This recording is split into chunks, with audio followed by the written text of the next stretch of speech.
Satu suapan lauk resto Padang membuatmu serasa di surga. Dua suapan, semua masalah di kepala seakan menghilang.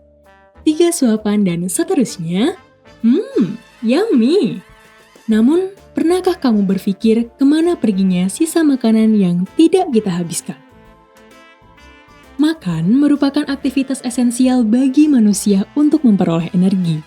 Dengan frekuensi rata-rata 2-3 kali sehari, banyak orang tidak menyadari bahwa mereka kerap menyisakan makanan, baik saat mengonsumsinya maupun dalam proses pengolahan. Fenomena ini dikenal sebagai food waste atau limbah sisa makanan. Limbah makanan sendiri terbagi menjadi dua jenis. Pertama, food loss, yakni limbah makanan yang terbuang sejak awal proses produksi, seperti pertanian, perkebunan, dan peternakan. Kedua, food waste yakni makanan yang terbuang pada tahap konsumsi, baik di tingkat rumah tangga, restoran, maupun retail. Di Indonesia, sekitar 23-46 juta ton makanan terbuang setiap tahunnya. Jumlah ini sebenarnya cukup untuk memenuhi kebutuhan pangan bagi sekitar 61-125 juta orang. Ironisnya, di saat yang sama, Indonesia menempati peringkat keempat dengan tingkat kelaparan tertinggi di Asia Tenggara. Itu yang pasti yang terbuang tuh daun singkong, gulai nangka, atau sambal. Biasanya kita selalu tanya, apakah memakai sambalnya banyak atau misalnya daun singkongnya banyak, apakah nasinya sebagaimana supaya akhirnya mereka tidak membuang terlalu banyak sampah yang dibeli gitu kan. Ini adalah Nenden Rospiani, pemilik resto Padang tempat aku makan tadi. Ia telah berjualan sejak 2004. Kalau menurut saya sih mereka harus mengkomunikasikan ya, nasinya cukup segini aja, sayurnya cukup segini aja gitu kan. Kalau misalnya dia kayaknya ini terlalu pedas deh, aku maunya sedikit aja gitu. Jadi akhirnya kita menyajikan sesuai dengan keinginan mereka kan udah tahu kapasitasnya kan. Industri pengolahan makanan termasuk warung makan, jasa catering, kafe, restoran, serta hotel diduga menjadi kontributor utama dalam menyumbangkan sisa makanan. Dan apa yang disampaikan Nenden Rospiani menjadi gambaran masalah besar dalam pengelolaan makanan sisa. Saat kita makan, makanan memberi rasa kenyang. Namun ketika tersisa dan terbuang begitu saja, justru menimbulkan persoalan. Aku, Cynthia Sativa, dan inilah realita dari satu suapan terbuang, 1000 masalah datang. Kalau misalnya sisa jualan kuda malam kan ini pada sisa ya. Nanti kalau yang basah-basah sayur-sayur tak kumpulin. Basah-basah karena ada orang-orang tetangga kan pada punya piaraan ayam kayak gitu. Kalau yang ikan ayam tak masukin sokes, paginya diolah lah, misalnya kan dari goreng jadi masak yang bumbu gitu. Sisa-sisa makan sendiri langsung dari habis piring ke belakang, sisa makanan yang basah-basah dipilah, nggak dicampur-campur aduk kayak gitu. Nanti kalau udah malam ini terakhiran jadiin satu di yang paling besar di kresek sampah, langsung dibawa ke depan. Nanti kalau pagi ada yang ngambil itu petugas sampah dari desa. Nanti bulanan itu ada retribusinya ya. Nah kalau misalnya hari ini nggak habis dicuci, terus diituin di katel, di wajan, disebutnya teh tumis, sayuran-sayuran sisa teh dimasukin, dicampurin, kan udah dicuci, dicampurin di wajan, nanti pakai garam lagi, penyedap lagi, pakai gula lagi. Kalau yang sering tersisa mah nasi, sayur, kayak anak teteh kan nggak suka sayur. Nah kalau misalnya teh ada sisa dicuci, disaring gitu, udah dikeeman pakai air tuh. Nanti kan ngelupas dari Magicom. Nah, besoknya dikasih ke ayam. Nah, kalau misalnya kebanyakan nih makanan ayam gak dimakan, sama bapak teh ngegali tanah. Sisa makanan yang bekas ayam teh dimasukin ke tanah. Nah, nanti kan itu teh bisa jadi pupuk buat tanaman. Nah, dimasuk-masukin ke pot. Baik bagi pelaku usaha maupun rumah tangga, pilihan dalam mengolah makanan sisa umumnya hanya ada dua, disimpan atau dibuang. Namun, makanan yang dibuang inilah yang menjadi masalah serius dan ibarat bom waktu yang siap meledak kapan saja. Pada 2030, proyeksi sampah makanan di Indonesia bisa mencapai 31% lebih tinggi dibandingkan volume saat ini. Kajian United Nations Environment Program tahun 2020 menyebut Indonesia merupakan negara terbesar keempat penghasil sampah makanan di dunia, dengan jumlah mencapai 20,94 juta metrik ton per tahunnya. Rata-rata sampah yang dihasilkan adalah 115 sampai 184 kg per orang per tahun, yang setara dengan sekitar 0,32 sampai 0,50 kg per orang per harinya. Selama 4 tahun terakhir, posisi sampah makanan tak tergoyahkan sebagai penyumbang terbesar sampah di Indonesia. Studi Bappenas menyatakan bahwa sampah makanan berdampak pada kerugian ekonomi senilai 213 sampai 551 triliun per tahunnya, setara dengan 4-5% produk domestik bruto Indonesia. Dari segi lingkungan, efek sampah makanan tak boleh dipandang sebelah mata. Selama periode 2000 sampai 2019, timbunan sampah makanan menghasilkan gas rumah kaca sebesar 1.702,9 megaton setara karbon dioksida, yang setara dengan 7,29% rata-rata emisi gas rumah kaca Indonesia per tahunnya.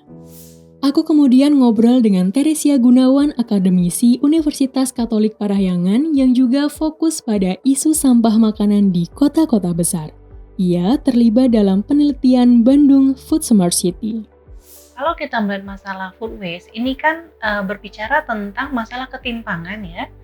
Kita melihat di satu sisi, banyak warga yang memiliki kelebihan pangan dan dengan mudah membuang sisa-sisa pangan yang sebenarnya masih layak makan, kelebihan produksi itu dengan sangat mudah gitu ya. Tetapi kalau kita lihat di sisi lain, di belahan dunia maupun di Indonesia, di kota Bandung sendiri, masih banyak warga yang kekurangan gizi. Terbukti dengan masih tingginya tingkat stunting di kota Bandung. Banyak orang berpikir bahwa kalau saya beli makanan, saya mengolah makanan, saya punya uang, saya berhak untuk membuangnya begitu saja gitu ya. Tanpa tahu apa konsekuensi dari kita membuang-buang makanan.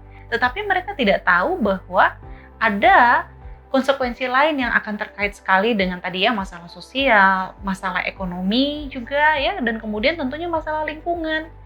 Food waste ini mengandung gas metan yang tentunya itu memicu pemanasan global, yang dampaknya akan membuat bumi kita ini semakin panas. Selain itu, ada air lindi yang dihasilkan oleh campuran dari sampah organik dan anorganik itu, dan itu menjadi air beracun yang akan turun ke tanah.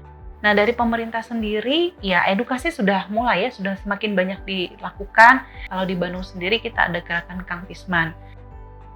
Sedangkan kami kalau spesifik di food waste-nya itu memang mendorong pemerintah yuk kerjasama mengedukasi warga kita, ambil, makan, dan habiskan. Jangan sampai kita ambil berlebih-lebih sehingga akhirnya makanan tersebut berakhir di TPA.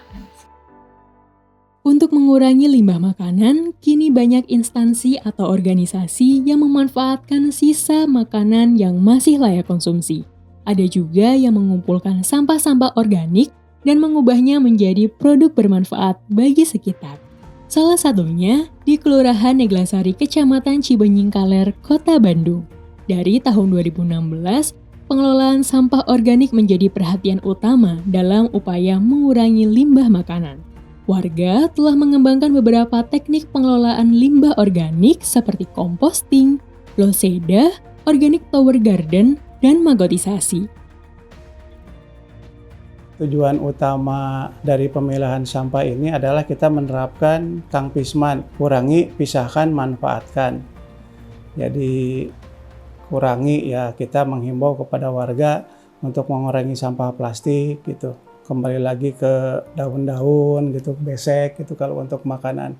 Tadi dipisahkan kan masyarakat, kita edukasi untuk memisahkan sampah organik dan sampah non organik. Tujuan akhirnya mungkin untuk menciptakan Zero Waste City, kota yang tanpa sampah. Karena kita ketahui bersama bahwa permasalahan pada hari ini, terutama di sampah Kota Bandung, khususnya di TPA, masih banyak ada sampah organik yang ada di TPA.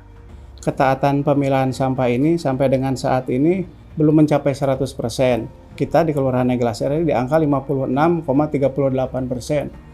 Yang kita mulai ini perjalanan panjang, sekarang tahun 2025 kita mulai dari tahun 2016. Artinya diperlukan waktu yang bertahap untuk mengubah perilaku warga yang tadinya tidak memilah jadi memilah. Sarana prasarana juga kita banyak dibantu oleh DLH. Karena memang secara tupoksi sebetulnya untuk lingkungan hidup ini kan ada di mereka, di Dinas Lingkungan Hidup. Metode pertama adalah komposting dengan bata terawang. Ini merupakan teknik pengomposan aerob sederhana yang menggunakan susunan bata berongga untuk mengalirkan udara. Sehingga proses penguraian sampah organik menjadi kompos alami berlangsung lebih cepat dan efisien. Metode kedua adalah loseda atau lodong sesa dapur, yang juga dikenal sebagai paralon organik atau PANI.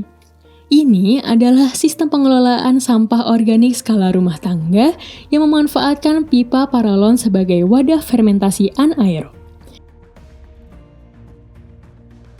Metode ketiga adalah organic tower garden, yaitu sistem pertanian vertikal yang memanfaatkan limbah organik rumah tangga sebagai sumber nutrisi untuk tanaman. Metode ini tidak hanya mengurangi timbunan sampah, tetapi juga menghasilkan sayuran segar yang bisa dipanen sendiri. Di Kelurahan Neglasari, metode ini dijalankan oleh kelompok buruan sae komunitas urban farming yang aktif mengelola pekarangan untuk ketahanan pangan dan lingkungan sehat. Metode keempat adalah magotisasi, yaitu proses penguraian sampah organik menggunakan larva lalat black soldier fly. Larva ini mampu mengurai limbah organik dengan cepat sekaligus menghasilkan pakan ternak yang bernutrisi tinggi. Kalau untuk proses magotisasi itu proses untuk menghabiskan organik pakannya, si organik bisa habis lah 1 hari gitu ya. Beda sama si organik itu dikomposkan. Kalau dikomposkan itu butuh proses ya. Kalau magotnya sudah banyak, sudah 1 ton gitu, si organik bisa habis sehari.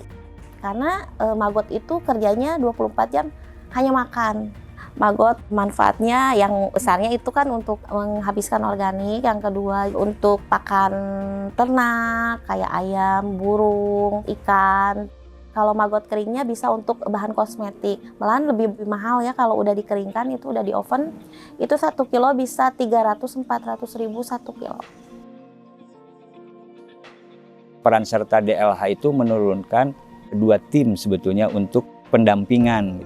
Yang pertama edukasi terhadap masyarakat dan juga kader-kader di wilayah masing-masing, itu disebut kader PKBS pendamping kawasan bebas sampah. Tahun sekarang baru mulai ada PRM, yaitu pengawas rumah magot.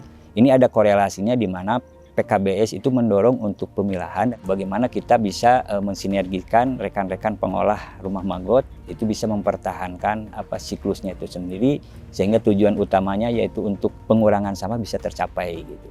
Kalau secara teori dulu gitu, mengkonversi sampah organik dengan metode kompos kan lebih lama, sedangkan magot itu lebih cepat, makanya akan lebih efektif proses pengurangannya. Dengan menggunakan metode-metode ini, Kelurahan Neglasari berhasil menjadi contoh bagi daerah lain dalam pengelolaan sampah organik yang berkelanjutan. Sampah yang sebelumnya hanya dibuang, kini memiliki nilai ekonomi dan membantu melestarikan lingkungan. Selain solusi yang diterapkan masyarakat Kelurahan Neglasari, sebuah organisasi masyarakat bernama Food Bank Bandung juga memiliki program dalam mencegah food waste dan menciptakan zero waste. Food Bank Bandung fokus utamanya di penyelamatan makanan berlebih dan penyelamatan isu lingkungan di food waste. Kegiatan Food Bank Bandung diawali dengan open recruitment di IG, kemudian pas hari H itu nanti ada beberapa volunteer yang memang sudah kita bagi tugasnya. Untuk collection sendiri kita mengambil makanan berlebih dari hotel yang sudah bekerja sama dengan Food Bank Bandung. Kemudian setelah makanan tiba itu kita akan ada reheat makanan tersebut, karena dari 4 hotel yang memang sudah kerjasama ada 2 hotel itu yang memang makanannya frozen, itu yang kita olah kembali hanya dikukus dan di oven gitu. Kemudian nanti ada pengecekan suhu juga untuk yang di reheat ya, itu suhunya harus lebih dari sama dengan 70 derajat.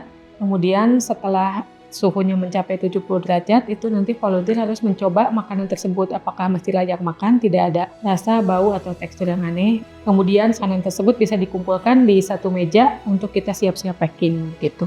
Penerima manfaat dari program ini diutamakan ke yayasan yang menaungi anak jalanan.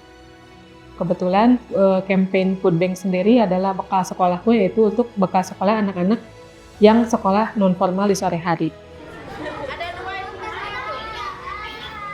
Sebenarnya ini rumah belajar untuk anak-anak miskin sekitaran Pasir Koja ini. Tahun 2020 kita kerjasama sama Food Bank. Kalau ditanya bermanfaatnya sangat ya, karena membantu anak-anak bisa makan minimal kenyang, apalagi dengan ditelitinya gizi dan nutrisinya ada di situ. Di Yayasan Bagia ini, makanan sisa yang tidak terjual disalurkan kepada mereka yang membutuhkan. Prinsipnya sederhana, selama masih layak konsumsi, makanan tetap bisa dinikmati. Masalah sampah makanan di Indonesia sangat kompleks. Beberapa pihak sudah mulai mengambil langkah penyelamatan. Namun, jalannya masih sangat panjang. Yuk kita mulai dari diri kita sendiri, bertanggung jawab dengan apa yang ada di tangan kita. Ambil secukupnya, makan dan habiskan. Sesimpel itu, yuk kita mulai dari sekarang. Mengelola makanan dengan bijak bisa dimulai dari langkah sederhana, seperti berbelanja sesuai kebutuhan, mengambil porsi secukupnya, serta membungkus sisa makanan yang masih layak saat makan di warung atau restoran. Dan yang tidak kalah penting, tentunya adalah menjadikan makanan sisa menjadi bermanfaat. Dengan mulai bersikap bijak terhadap makanan, kita berperan dalam menciptakan lingkungan yang lebih sehat dan berkelanjutan. Beberapa pihak berusaha menjaga agar makanan tidak terbuang sia-sia. Namun, di era yang serba instan ini, bisakah kita memastikan bahwa makanan bisa dimanfaatkan dengan baik? Coba pahami, sadari, dan tanyakan pada diri sendiri.